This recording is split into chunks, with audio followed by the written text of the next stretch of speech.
How's your summer? It's been good. Yeah, it's been obviously it speeds up this time of year, the last month or so, but got to spend lots of time with the family and friends, and it was a beautiful summer in Edmonton, so it was one of those things that tried to actually golf a little more. Speaking of which, I hate to be the guy to ask, but any contract updates or just leaving that to the agent? yeah, well, no, I haven't heard anything new as of now. Okay.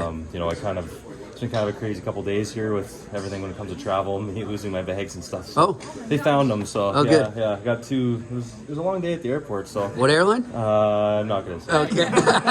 Good move. No, I didn't actually bring my golf clubs, but everything else has officially made it. So, been focused on the little things as well. The initials AC. I cannot comment. Don't want to throw them under the bus. I honestly think traveling right now with any airline honestly has been up and down or hit or miss, and I definitely missed. That's for sure. Yeah.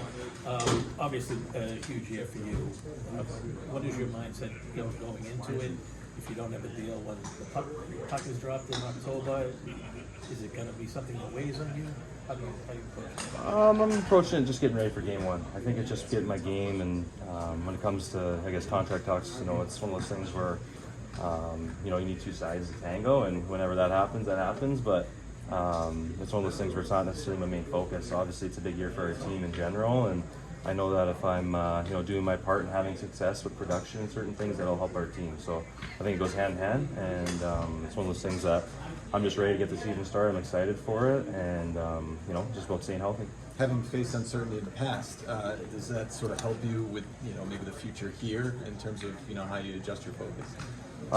Yeah, I mean, I think that there's a lot of things that were said about our team last summer, and just in general, for myself, it's been ups and downs. So I think that I've learned a lot about myself. I think that last year was kind of me becoming myself in a sense, and I know I have more to give, and it's one of those things where I worked hard this off season. I feel ready to go, and I'm just excited to get back out there. Were you ever 100% after the injuries at the Winter Classic?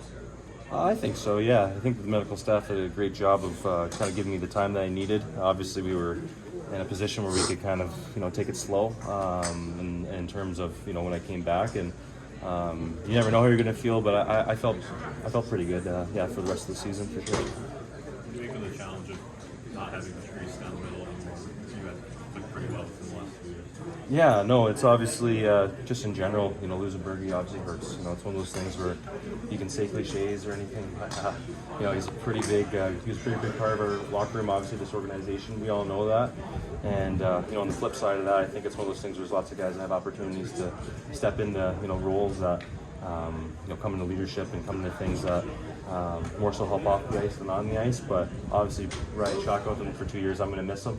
Guy went out with a 27-goal selfie season, so I have a lot of respect for him, and obviously, Hall of Famer. So I was lucky to get those reps with him. Were you able to take a sort of from when Charlie was down the middle with you guys, game 3 to 4? Were you sort of take out of that?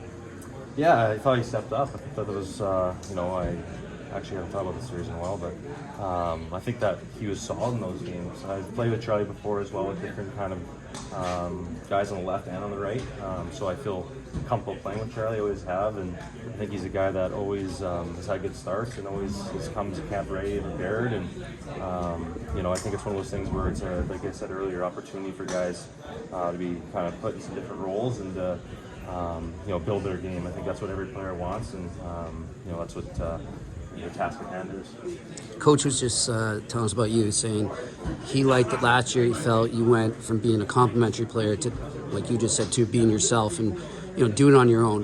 What you said last summer, you tried to focus on, because was that one of the things you focused on? Just kind of doing your job, and other stuff will happen. Yeah, exactly. Just know where my game's at, and I think it's just not necessarily being selfish, but just focusing on what I can bring to the table per night. And I think that with my speed, that's the biggest thing where I can cause some chaos in the forecheck or just in general when it comes to rush plays.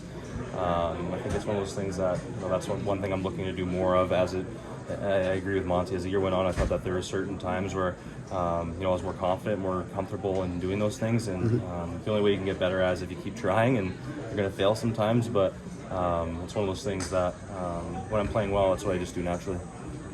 You've been around a lot of leaders through time. What goes into making a good captain?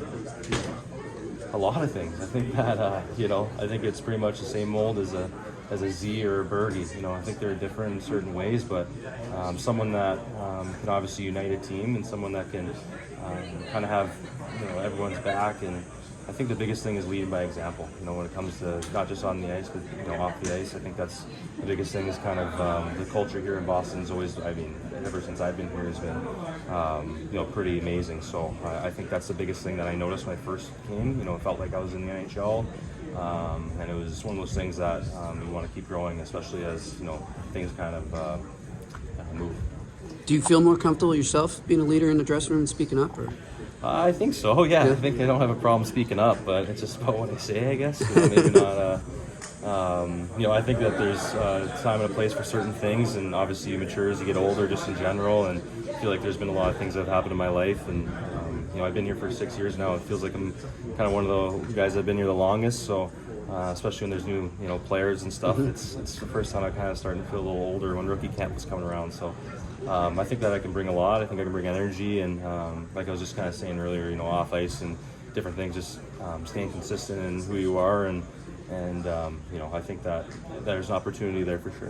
What do you know of Milan Lucic on and off the ice? I met him once actually when he was playing for Edmonton for dinner, because Paso is good friends with him, but really funny guy. From that short time that I had with him, he was obviously a big, intimidating guy. I didn't know if he wanted to hurt me originally or not, but no, he's a super nice guy, and talked to him a little bit at the rink a couple days ago, and just really nice, Western League guy. It's nice to have some of those guys still around for me, and me and Carlo, but we were joking about that, but no, he's obviously, I know he's really excited to be back here, and I think the fans are too.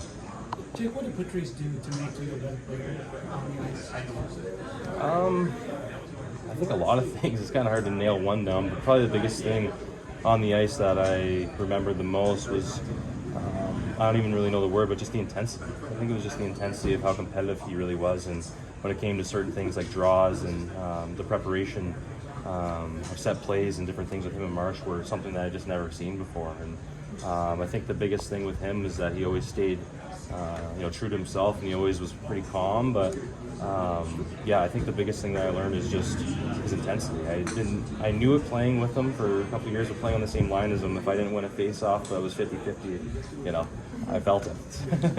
How did he help you express the most out of your offensive game? I think him and Marsh both kind of, I think the biggest thing was they just let me play my game. They kind of told me what to do when I first got there, I asked what they needed and what I could bring to them, and then that kind of just blossomed my game. And also with the intention and just the fact that you're playing against the best lines every single night, and you got to be ready to go, or else you'll get embarrassed or lose your spot on that line. So it kind of brought a new look on that side of things. Not that it wasn't necessarily intense before, but when you're going up against the best players in the league, it's a little bit different when you prepare for that every game. I'm getting old, so my memory's going, but I kind of recall when you, after the trade with Crest and all that, did you talk about maybe when he just came to you and said, nothing's changed with us, just go out and be yourself?